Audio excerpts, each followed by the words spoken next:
Amen. Praise the Lord. God bless you sa ating beloved Brother Bobby. Tayo po'y manalangin, mga minamahal. Taas po natin ating mga kamay. Opo, dakilat mapagpala, mang banal, Diyos makapangyarihan sa lahat, aming pinakamamahal na Panginoong Yesus. Diyos na banayad sa pagkagalit sa gana sa kahabagan sa pangunang panalangin po ng aming beloved Evangelist Well de Almeida, your end-time prophet, Lord God. Maraming salamat po sa paglangis mo sa bawat bahagi na iyong banal na gawain at tapos na tigit sa patuloy pagkilos sa aming kalagitnaan sa iyong Santong Espiritong nagbigalak sa mga puso at bagong lahat. Kami po'y nagpakumbaba, lalo bang lingkod sa aming nagawang pagkukulang, pagkakamali pa kasala kabaga mo kami patawarin, lubos-labis po kami nagsisi, at sa aking mga labi, malapay ikaw pong maglagay, makatagal, dapat bigkasin ikaw po aking naasahan, buksan pang unawa, kaisipan ng bawat napakinig, at patuloy mo kaming samahan ng iyong kapangyarihan sa pangalan ni Jesus, unbeliefs and doubts, Satan cast out, be bound into hell, and be there forever in the name of our dear Jesus, pray. Amen and amen. Everybody say, praise the Lord. Una at sigit sa lahat, ang pinakamataas na pagpupulit, pasalamat, kalwalatian at kadakilaan ay tangi lamang sa ating Diyos na buhay at makapangyarihan, walang iba sa ating pinakamamahal na Panginoong Jesucristo. At ako po'y nagpaabot ng dobling paggalang sa ating pong beloved Evangelist Well de Almeida, the end-time prophet of our loving God. Gayon din po sa ating beloved Almastan Pastor, our beloved Mama Dear. At hindi po natin malilimutan ang kanilang mga aral at turo na iniwan sa atin. At ako po'y nagpaabot ng paggalang, pagbati sa mga beloved children ng ating beloved parents in the Lord. At magandang hapon po sa inyo lahat, sa ating pinagpalang mga baguhan, sa ating viewers, sa ating live webcast. Ating tatalakayin, pamagatan nating unmovable promise. Unmovable promise, ang ibig sabihin niyan, hindi matinag na pangako. Hindi nagagalaw, hindi nagbabago na pangako. Yun ang ibig sabihin ng salitang unmovable. Basahin po natin ang ating teksto. Dito po sa unang Korinto 15:58, ganito po ang pagkasulat.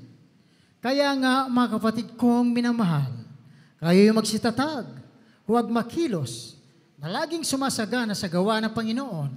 Yaman na lalaman ninyo na hindi walang kabuluhan ang iyong gawa sa Panginoon. Dito po sa Jeremias 18:10, ganito rin po ang pagkasulat. Kung gumawa ng kasamaan sa aking paningin, na hindi sundin ang aking tinig, ay pagsisihan ko nga ang kabutihan na aking ipinagsabing pakikinabangan nila. Amen. Amen. Palakpakan po natin ang ating pinakamamahal na Panginoon. Lahat magsabi ng praise the Lord. Sabi ng ating nabasa, mga minamahal, ang sabi, kayo'y magsitatag, huwag makilos, na laging sumagana sa gawa ng Panginoon. Ang ibig sabihin, mga minamahal, sumasagana sa gawa ng Diyos. Hindi tayo nagbabawas ng ating tungkulin, mga minamahal. Hindi natin pinipili yung madaling tungkulin. Hindi tayo nakikisabay lang, mga minamahal, sa may ginagawa, pero tayo wala namang ginagawa. Nakikisabay lang tayo sa agos. Sabi ng ating nabasa, yamang nalalaman ninyo na hindi walang kabuluhan ang inyong gawa sa Panginoon.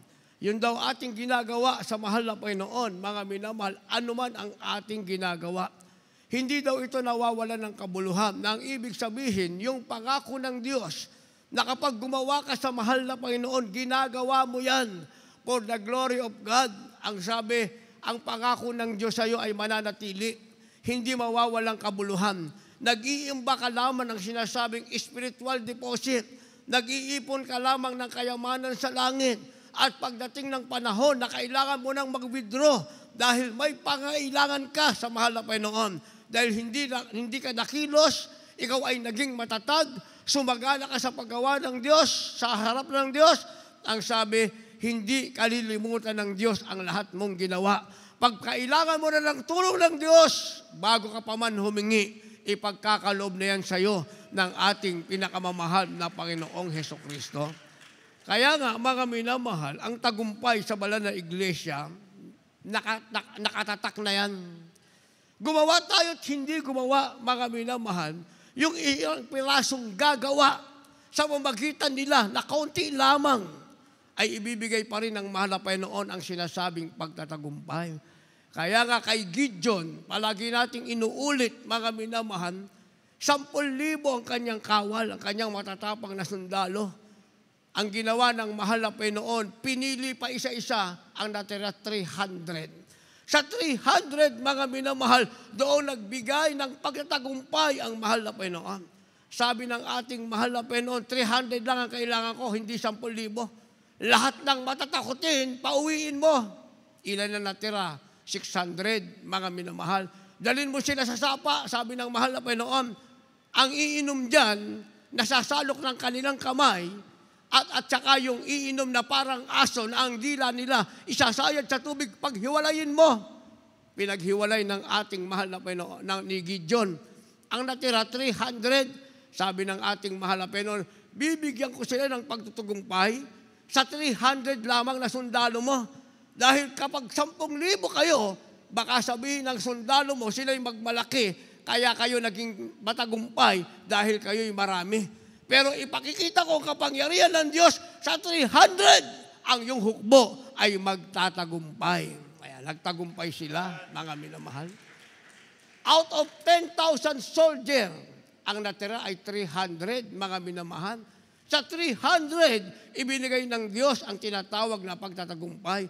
Yun ang sinasabing unmovable promise. Ipinangako na ng Diyos yan, mga minamahal. Makiisa ka at hindi ka makiisa, lugi ka. Pero nakipagkaisa ka, nagdeposito ka ng kayamanan sa langit. Dahil sa'yo, ikaw na naging seryoso, ibinigay ng Diyos ang tinatawag na pagtatagumpay, yung sinasabing hindi matinag na pangako para sa iyo yan. Inihahanda sa iyo ng ating mahal na Panginoon. Kaya dinagyan natin ang supporting verse, mga minamahal. Sabi ng Jeremiah chapter 18, verse 10, kung gawa ng kasamaan sa aking paningin na hindi sundin ang aking tinig, ay pagsisisihan ko nga ang kabutihan na aking pinagsabing pakikinabangan nila. Unmovable promise, meron palang sinabi ang Diyos ng mabuting bagay na pakikinabangan ng bawat isa. Ang sabi niya, mga minamahal, may sinabi siya, mabuting bagay na pakikinabangan ng bawat isa. Subalit kung ang bawat isa, sabi, hindi dininig ang tinig ng mahal na Panginoon, ang sabi, pagsisisihan ng Diyos yung kanyang sinabing bagay na pakikinabangan. Unmovable promise, nakalaan pala sa atin ang bagay na ating pakikinabangan. Yung kalusugan natin, nakalaan yan, inilaan ng Diyos yan. Akala natin, malusog lang tayo para masaya ang ating buhay. Hindi. May pinaglalaanan pala yung ating kalusugan. Yung kasaganahan ng ating buhay, akala natin sumagana lang ang ating buhay, mga minamahal, na para lang maging kampante tayo sa ating araw-araw na pumuhay. Hindi pala. May pinaglalaanan pala ang Diyos para dyan, mga minamahal. Yung ating pakipag-usap, yung skill natin, karunungan sa kapag-usap, akala natin, mga minamahal, inborn na meron tayo na hindi. Inilagay yan ng Diyos dahil meron palang pinaglalaanan ng ating mahal na Panginoon.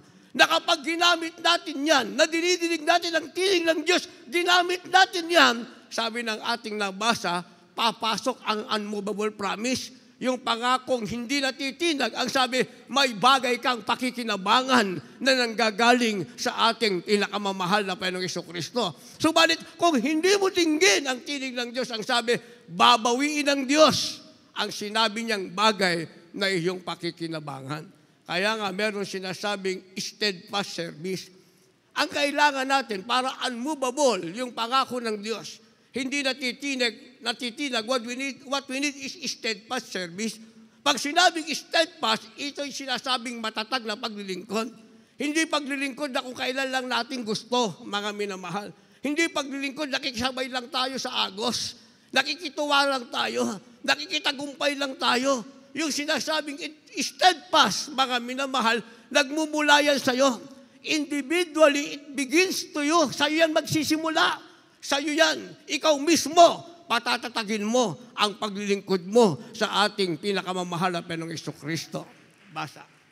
Dito po sa aklat ng Deuteronomio, Kapitulo 13, versikulo 4. Kayo'y lalakad ay sa Panginoon ninyong Diyos, at matatakot sa Kanya at gaganap sa Kanyang mga utos at susunod sa Kanyang tinig at maglilingkod sa Kanya at lalakip sa Kanya.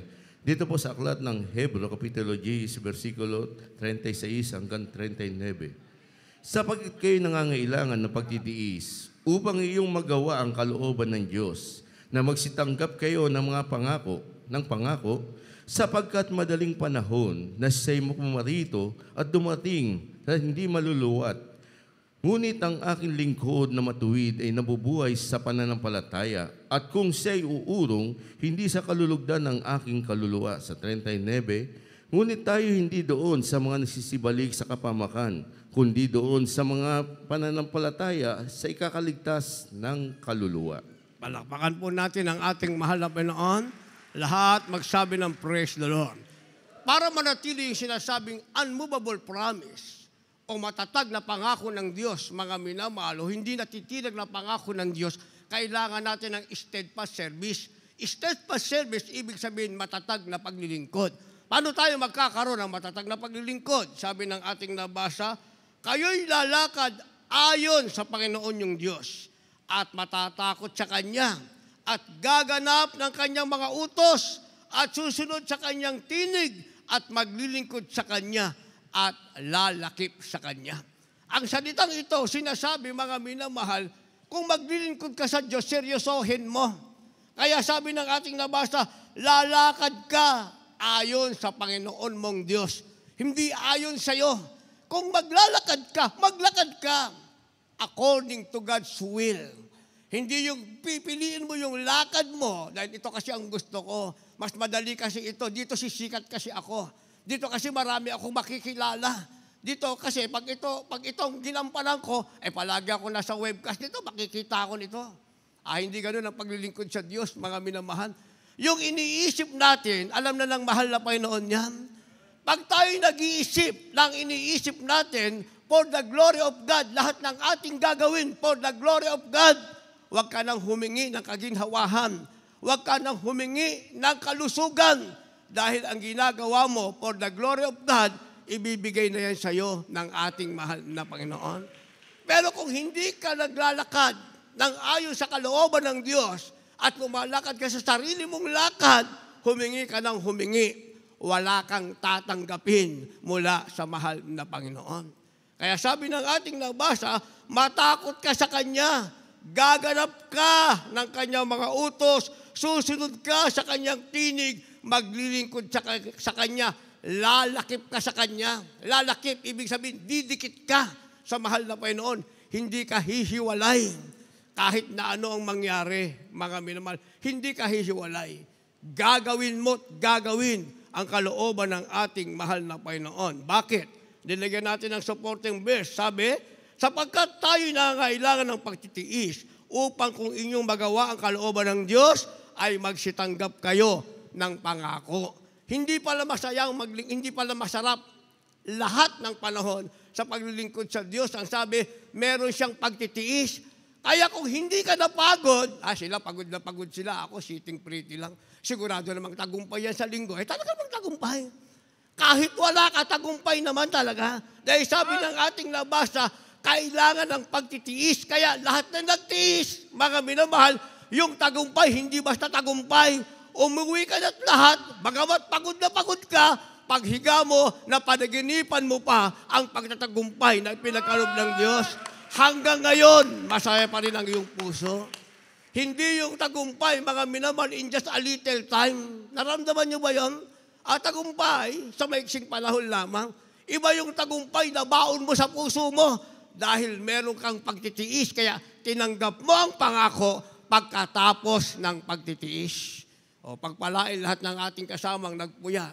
Kasama natin sa minyan, nagsipag-ayuno, nagsipag-sounding, nagdala ng mga baguhan. Pagpalain kayong lahat ng mahal na Panginoon.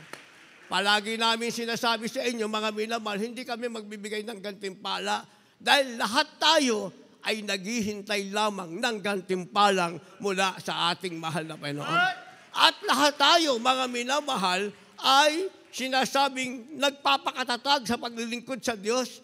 Kailangan natin, lahat tayo, ng sinasabing steadfast service, matatag na paglilingkod sa iyo, lahat tayo. At sa ating pagsusumikap na gawin yan, isa lang ang magbibigay ng reward, ang ating pinakamamahal na Panginoon. Kaya sa ating supporting verse, mga minamahal, kailangan natin ng pagtitiis upang matapos natin magawa ang kalooban ng Diyos, doon pa lang natin tatanggapin ang pangako. Kaya hindi basta natin sabihin, ay, kasama naman ako dyan. Paano ka gumawa nung kasama ka? Meron akong maalala noon kasi ako tagabigay mga minamahal ng gasolina ng mga sasakyan. Doon pa sa pastoral house. Yung 4 natin sasakyan, pag-aalis na yan, ako magbabudget ng gasolina. Hindi alam nung isa, sa kanya ako sasakay. Humingi siya sa akin ng gasolina, 400. Nakatapos, pumunta kunwari doon sa gasoline station. Nagpakarga. Siyempre, kunyari, nagtutulog-tulugan ako. Pagkarga, umapaw yung gasolina. Sabi ko, Brad, bakit ka humihingi ng budget? Alam mo namang puno ang tangke ng gasolina. Sagot niya sa akin, Brad, huwag mo nang pakialaman to. Sumabay ka sa akin, tumahimik ka lang dyan. Di tumahimik lang ako. Sabi niya kasi, huwag ko na daw pakialaman. Ang hindi niya alam, mga minamahal, nakita ko yon. Pero higit na nakita ng ating pinakamamahal na Panginoon. Kaya dumating ang panahon, mga minamahal, nagkaroon sila ng isang bagay na nagawa. Sabi ng malapay noon, if you have a stubborn spirit, I'm going to put you into a reprobate mind. Sa Tagalog, pag meron kang espiritu na stubborn, pasaway na espiritu, ilalagay ka ng Diyos sa sinasabing pag-iisip na hindi nararapat. A reprobate mind meaning pag-iisip na hindi nararapat. Ang ibig sabihin niyan, gagawa ka ng isang bagay na pabor sa'yo, pero magpapahamak sa'yo. Naintindihan nyo? O di gagawa siya ng isang bagay na pabor sa kanya, pero magpapahamak sa kanya at buo niyang pamilya, isang buong pamilya sila pinaalis sa pastoral house. Bakit? Yun kasi ang itinanim niya. Yun din ang kanyang inani, mga minamahal. Kasi kung ano itinanim mo, nagtanim ka ng laman, sa laman ka aani ng kasiraan. Nagtanim ka sa espiritu ka aani ng buhay at buhay na walang hanggan. Yun ang nakalagay sa banal na kasulatan. Kaya sabi ng ating nabasa, sapagkat sa madaling panahon, siya'y pumaparito at darating at hindi magluluwat, ngunit ang aking lingkod na matuwid ay nabubuhay sa pananampalataya kung siya'y umurong, hindi kalulugdan ng aking kaluluwa. Kaya pag urong mo, wala nang kaluguran sa iyo ang ating mahal na Panginoon. Ang tanong, sa ating steadfast service, matatag na paglilingkod, saan tayo nakatayo? Sabi ng verse 9, ngunit tayo hindi doon sa mga nagsisibalik, sa kapabakan, kundi doon sa may pananampalataya sa ikaliligtas ng kaluluwa. Yan pala ang meron, yung sinasabing mga Kristiyanong may steadfast service. Pag meron tayong matatag na paglilingkod, hindi ka kasama. Doon sa pagdating ng panahon ay tatalikod. Kasama ka sa magpapatuloy na merong kaligtasan ang iyong kaluluwa. Kaya pagkatapos ng steadfast service, mga minamahal, para mapanatili natin ang ating matatag o mapanatiling nasa atin ang matatag na pangako ng Diyos, kailangan natin ang sinasabing, follow the instructions. Ibig sabihin, sundin mo ang mga taga-bilin. Tanggapin mo ang mga saway. Yan sinasabing instruction. Instruction means saway, reproof, mga minamahal. At sinasabing tagubilin. Ibig sabihin, instruction. Basa. Dito po sa mga kawikaan, Diyos talatay 17, ganito po ang pagkasulat. Nasa daan ng buhay, siyang nakikinig ng saway. Ngunit siyang nagpabuya ng saway ay nagkakamali. Sa mga kawikaan, 16, talatay 20, balik sa 19, ganito po ang pagkasulat. Siyang nag-iingat sa salita ay makakasumpong ng mabuti at ang nananalig sa Panginoon ay mapalad. 19, maigi ang magkaroon ng mapagpakumbabang loob na kasama ng dukha kaysa bumahagi ng samsam na kasama ng palalo. Amen. Amen. Palakpakan natin ang ating mahal na Panginoon. Lahat magsabi ng praise the Lord. Sundin ang mga tagubilin o follow the instruction. Sabi ng ating nabasa, mga minamahal, nasa daan ng buhay siyang nakikinig ng saway. Pag nakinig ka ng instruction, tagubilin, Tinatanggap mo ang saway, mga minamahal. Ang sabi, nasaan ka? Ikaw ay nasa daan ng buhay. Ibig sabihin, ang daan mo ay buhay. Hindi pagkapahamak, magandang kinabukasan ang meron ka sa harap ng ating mahal na Panginoon. Ang ipinangako sa iyo ng Diyos, sinasabing unmovable promise, hindi niya babawiin, pananatiliin at pasasaganahin niya pa sa iyo. Sabi ng ating nabasa, nasa daan ng buhay siyang nakinig ng saway, ngunit siyang nagpapabaya ng saway ay nagkakamali. Palakpakan natin ang ating mahal na Panginoon. Bakit? Nagpabaya ka sa saway, hindi ka nalalagok. Lalo kang malulugbok at isang araw, makikita mo, wala ka na sa iglesia ng ating mahal na Panginoon. Ako paulit-ulit kong kayang sabihin yan, mga minamahal. Bakit? Dahil yung mga nauna pa sa amin, mga minamahal, ngayon, noong ating beloved honorable pastor, kinuha ng Malapeno, nandun ngayon sila. Andun ngayon sila, mukhang dugyot, mga minamahal. Di ba? Yung nangaral sa kanila, yung nagmahal sa kanila, nasa langit na. Ang tanong, yung pinuntahan ng ating iginagalang mahal pastor, maging ating beloved Mama Jen, isang araw pupuntahan ba nila, mga minamahal? Yung huling pag-iyak, wala na yung silbi, mga minamahal. Yung huling pagtangis, wala na yung silbi, mga minamahal. Kaya habang nasa atin pa ang pagkakataon, ngayong katumangis, pag sinasaway ka, ibaba mo ang iyong pride. Pag tinuturuan ka, tanggapin mo ang turo sa'yo. Huwag kang mag-walk out para ikaw ilagay mo mismo ang sarili mo sa daan ng buhay. Dahil kung gumawa ka ng mabuti, sasabihin sa'yo, pinagpala ka. You are a faithful servant, sabi ng banal na kasulatan. You shall become a faithful servant, entry, sabi ng banal na kasulatan, into the joy of the Lord. Pumasok ka sa kagalakan ng Panginoon sa pagiging faithful servant mo.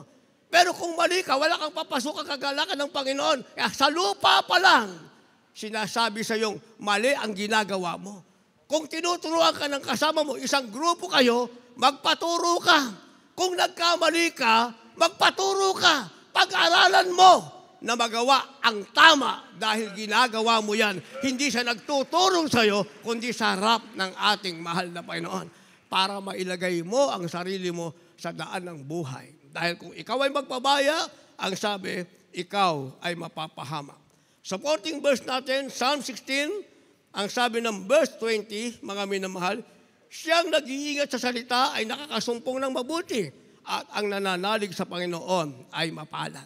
O yung itinuro sa iyo, yung sinabi sa iyo, o itong gawin mo, ilagay mo ito dyan, buhatin mo ito dyan, itayo mo dyan. Iningatan mo yung salita, mga minamahal. Sabi ng ating nabasa, nakasumpong ka ng mabuti. Dahil sa iyong pagsunod, nakiisa ka. Nagkaroon kayo ng one accord, mga minamahal. One accord action sa harap ng ating mahal na Panginoon. Nagkaroon ng tinatawag na harmony. Dahil nakiisa ka, magiging maayos ang lahat. Pinagpala ang nag-utos sa iyo, pinagpala ka rin ikaw na inutusan at sumunod sa utos. Pareho kayong pinagpala. Kung mag-walk out ka, bakit? Pag nag-walk out ka, meron ba bang ibang langit? Isa lang ang langit. Yung langit na ipinangalan ng ating mahal na magulang sa Panginoon, iyan lang ang langit. Wala na ibang langit pa. At pag nag-walk out ka, wala ka na rin pastor na kagaya ng ating beloved, honorable parents in the Lord, makikita sa labas. Magpaikot-ikot ka, wala kang makikita. Isa lang yan, inilagay sa Jesus Miracle Crusade International Ministry. At wala ka rin makikita ang aral. Makapunta ka sa ibang fellowship, walang instruction. There's no instruction. Hindi nila alam yung salitang instruction. Ang alam nila, praise the Lord at hallelujah, magdala ng banal na kasulatan, yun lang ang alam nila. Hanggang doon lang, mga minamahal. Pero sabi ni Emmanuel Amos, you cannot recognize a Christian by carrying a Bible, but because of their crown of glory. Hindi mo daw mapapakilala ang Kristiyano dahil mayroon siyang banal na salita, dahil nag-hallelujah, praise the Lord ka. Hindi raw yan ang paraan para makilala mo ang sinasabing tunay na Kristiyano. Yung tunay daw na Kristiyano, meron siyang crown of glory At yung merong crown of glory, yan ang Kristiyanong tumatanggap ng samay, tumatanggap ng instruction, at sumusunod kung ano ang sinasabi sa kanya. Yan yung Kristiyanong nagtitiis, mga minamahal, natututo sa bawat daan ng panahon na iahanda niya ang kanyang sarili para sa matatag na pangako ng ating mahal na Panginoon. And finally, meron tayong sinasabing spiritual accomplishment. Dito tayo magwawakas, mga minamahal. Spiritual accomplishment. Hindi yung wala ka na rito, patuloy pa rin ang tagumpay every year. Tingnan nyo, yung mga umalis ngayon, wala na silang magawa. Lumago ng lumago ang iglesia, mga minamahal. Hindi man lang sila nakatungtong sa mga bansang meron na tayong gawain ngayon. Nagtayo sila ng sarili nilang iglesia ngayon, wala. Hanggang doon lang sila sa bahay nila. Wala nang narating. Kung makapunta man sila sa ibang bansa, kinakailangang pag-ipunan nila, mga minamahal. Sinasabi ko sa inyo, merong pumunta sa ibang bansa, taga sa atin ngayon, nasa kalsada na lang. Namamalimos na lang. Walang mukhang ibabalik sa Pilipinas. Bakit? Dahil iniwan nila ang Diyos na nagbibigay ng sinasabing matatag na pangako. At habang nandito tayo, mga minamahal, pahalagahan natin ito. Palagi nating isipin, Diyos ang nangako, Diyos ang magbibigay ng katuparan nito. Kapag tayo ay may steadfast service, meron tayong sinusunod natin yung instruction, we are following the instruction, and finally, what we have is spiritual accomplishment. Ano yung spiritual accomplishment? Spiritual na tagumpay o pagtatagumpay. Last verse, maghanda ating magpaawit, mga manugtog. Dito po sa aklat ng pangalawang Timoteo, Kapitulo 4, versikulo 8. Buhat ngayon ay matataan sa akin ang putong ng katuwiran na ibibigay sa akin ng Panginoon na tapat na hukom sa araw na iyon. Hindi lamang sa akin, kundi sa lahat din naman na naghahangad ng kanyang pagpapakita. Dalakpakan natin ang ating mahal na Panginoon. So anong meron tayo, mga minamahal? Sinasabing putong ng buhay o crown of righteousness. Ang sabi, hindi lang sa isa yan, kundi sa lahat na naghahangad na makita ang ating mahal na Panginoon. Dahil para sa kanila, ang sinasabing unmovable promise mula sa ating mahal na Panginoon. Tayong lahat ay tumayo. Abang tayo umaawit, kung meron kayong dalang baguhan, dali nyo sa harapan, mga minamahal.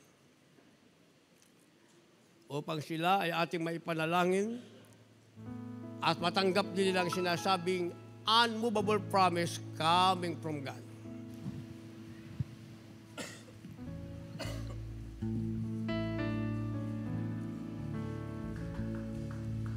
Hallelujah. Sabihin natin, Panginoon, minamahal kita.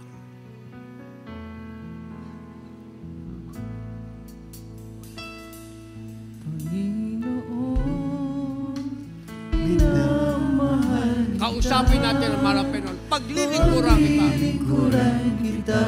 Hanggang kailan? Dapat habang tayo'y nabubuhay. Magsama ang mga pagsubok. Alam kong ikaw sa aking susunod. Sa mga pagsubok ang ating Diyos, ang sa ating susubaybay. Sabihin natin, susunod sa iyo upang ipangaral ang iyong salita. Patuloy tayo magbabahagi ng salita ng Diyos. Buhay ko may aking ialay bilang ganti sa iyo, Panginoong Isus. Kaya ako'y susunod sa iyo. Hallelujah. Susunod sa Isang bagay ang ating magagawa ang sumunod sa ating pinakamalakay. Hallelujah. Palaging ibahagi ang salita ng ating Diyos. buhay ko may aking ialay bilang ganti sa iyo, Hallelujah. Panginoong Isus. Second stanza. Ang sala ko'y iyong pinatawad. Sala ko'y iyong pinatawad At iyong at pinagaling iyong pinagaling karamdaman. Yan ang natanggap natin sa mahal na Panginoon. Higit yan, binago mo. Lubos ang buhay ko. Hallelujah. Ngayon'y gamitin mo sa Ulitin natin yan. gawain. Ang sala ko'y iyong pinatawad. Ako'y iyong Huwag nating kalilimutan. pinatawad at iyong pinagaling aking Thank you so much. karamdaman. Huwag nating pabayaang bawiin yan ang mahal na Panginoon. Bago mo Naging ang ating buhay na binago ng mahal na Panginoon. ngayon'y gamitin mo Ipagamit natin sa gawain ng mga Panginoon. Minsan na naman, ang sala ko'y iyong pinatawad. Sala ko Hallelujah. iyong pinatawad At iyong at pinagaling. iyong pinagaling Aking karamdaman. aking Salamat, mahal na Panginoon. karamdaman. Binago mong lubos. Binago mo lubos ang buhay ko. Ngayon'y gamitin Ipagamit mo natin sa gawain ng mahal na sa Panginoon. iyong gawain. Hallelujah. Kaya ako Kaya ako susunod sa iyo. susunod sa iyo upang ipangaral ang iyong salita. Buhay ko Sabihin natin, ay ating iaalay bilang ganti sa iyo, Panginoon Jesus. Kaya ako'y susunod Kaya sa iyo. ako'y susunod sa iyo upang ipangaral ang iyong salita. Buhay ko may aking iaalay bilang ganti sa iyo, Panginoong Jesus. Purihin ang ating pinakamamahal na Beso Kristo. Bilang ganti sa ating mahal na Panginoon, ang ating buhay ay dapat ialay at susunod tayo sa salita ng Diyos habang tayo ay nabubuhay. Pag ginawa natin yan, wala tayong pagsisisihan, mga minamahal. Ang di matilag na pangako ng Diyos, para yan sa kanyang matapat na anak. Sa lahat ng ating pinagpalang baguhan, mga viewers sa ating live webcast, may 4 na reglamento ang kaligtasan. Ang unang reglamento ang tinatawag na pananampalataya. Sabi ng banal na kasulatan, sa langit ay may isang Diyos lamang, nangako ng isang matinag na pangako. Walang ibang ating pinakamahal na Hesus Kristo, dapat paglingkuran, sambahin sa Espiritu at katotohanan. Pangalawang tinatawag na pagtalikod at pagsisisi sa kasalanan, sapagkat ang bawat bunga ng kasalanan ay karamdaman ng kabanal kamatayan, kaya ang kasalanan kapag tinalikuran dapat lubos. Kapag pinagsisihan, dapat lubos na tinatalikuran. At pangatlo'y bautismo sa pangalan ng ating pinakamahal na Hesus Kristo. Ayon sa Acts 2:38, ang layunin ng bautismo ay upang mapatawad ang lahat ng kasalanan at ang kahulugan nito upang ang nabautismuhan na napatawad sa kasalanan ay makalakad sa panibagong buhay. At sa inyo pong patuloy na paglilingkod sa ating mahal na Panginoon, pagdalo sa banal na gawain, hindi lamang sa live webcast, dapat personally kayo po dumadalo sa gawain. Ang sabi, ipagkakalob sa inyo ng Diyos ang ika-4 na reglamento ng kaligtasan, yan ay bautismo sa Espiritu Santo. Ibabahagi sa inyo ng mahal na Panginoon ang kanyang Espiritu Santo, magkakaroon kayo ng kapangyarihan. Kapangyarihan na patawad ng kasalanan, gagaling pang karamdaman, magbabagong buhay mula sa kahirapan, mapapalitan ang tinatawag na kaginhawahan, ang kalungkutan, mapapalitan ng kagalakan, maging ang panalangin ay magkakaroon na ng katugunan. Kaya sabi ng Lucas, Jesus and 20, huwag natin igalak ang mga bagay na yan, sapagkat ang higit at dapat nating igalaw ang ating pangalan na kasulat sa langit, ang tawag sa atin, anak ng Diyos, tagapagmana ng buhay na walang gan. Para sa atin, ang sinasabing unmovable promise of God o di matinag na pangako ng Diyos. Sa maiksing panalangin, lahat ng ating mga kapatiran, may kasama silang baguhan, nanood sa ating live webcast, itaas ang kamay at sundin ang panalangin na aking sasabihin. Sabihin natin, Amang Banal sa Langit, sa pangalan ni Jesus, marami pong salamat sa iyong banal salita na aking napakinggan At narito po ako, isang makasalanang labis nagsisi. Kahabagan mo po ako at patawarin. Ako'y nangangakong maglilingkod sa iyo. Iligtas mo po ako, 10 ng aking mahal sa buhay. Sa pangalan ni Jesus, I pray. Amen and amen. Panitingin nakataas ang kamay, kami manalangin para sa inyo. Opo dakil at mapagpala mang banal. Diyos na makapangyarihan sa lahat, aming pinakamamahal na Yesu Kristo, sa pangunang panalangin po. Aming beloved double evangelist, Will de Almeida, end time prophet, aming mga baguhang viewers sa live webcast. Dalangin po namin ito nawa ang kanilang simulain ng mabungat maningas na paglilingkod sa iyo. Sa kalang buhay, pahintulutan mo po, maganap ang 4 na reglamento ng kaligtasan at iligtas mo po sila sa mahal sa buhay. Dalhin mo sila malapenoon, personally symbol gawain upang magampanan ang reglamento ng kaligtasan at iligtas mo sila at sa aklat ng buhay. Isulat mo kalang pangalan sa pangalan ni Jesus. We pray. Amen and amen. Kaya napakalaga ng pagdalo para maganap natin ang bautismo sa pangalan ng ating pinakamahal na Yesu Kristo. Tayo pong lahat ay manalangin sa ating mga pangailangan, mga minamahal. As point of contact, taas natin ang ating kaliwang kamay. Palagi nating isipin bagamat malayo ang langit, kayang abutin ng Diyos ang lahat ng ating pangailangan. At ang ating kanang kamay, ipapatong natin sa ating mga ulo. Isipin natin ang ating beloved double evangelist, Will de Almeida, the end time prophet of our loving God. Nagpatong ng kanyang kamay sa ating ulo, anuman taglay yung problema at kahirapan, gawa ng kaaway sa ating buhay, palayasin natin sa matamis at makapangyarihang pangalan ng ating pinakamahal na Yesu Kristo. Sabay-sabay tayong manalangin ng pagsisisi.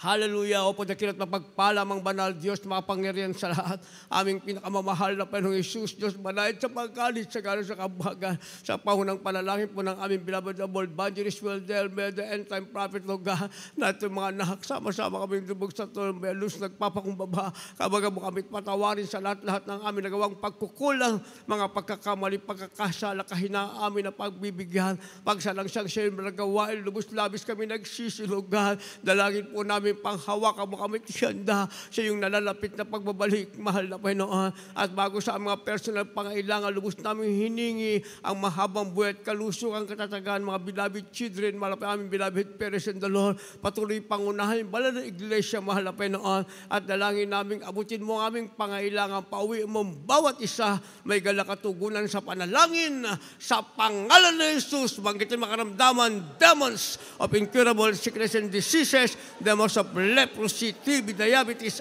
asthma, goiter, heart disease, demons of paralysis, blindness, cancer, viruses, cast out from us complete here in the name of Jesus, demons of evil thoughts, carnality, materialism, dismay, pains, problem, watch, and clutches of the devil, cast out, be bound into hell and be there forever, complete healing and deliver us right now in the name of Jesus. In the name of Jesus we pray. Hallelujah. Praise the Lord.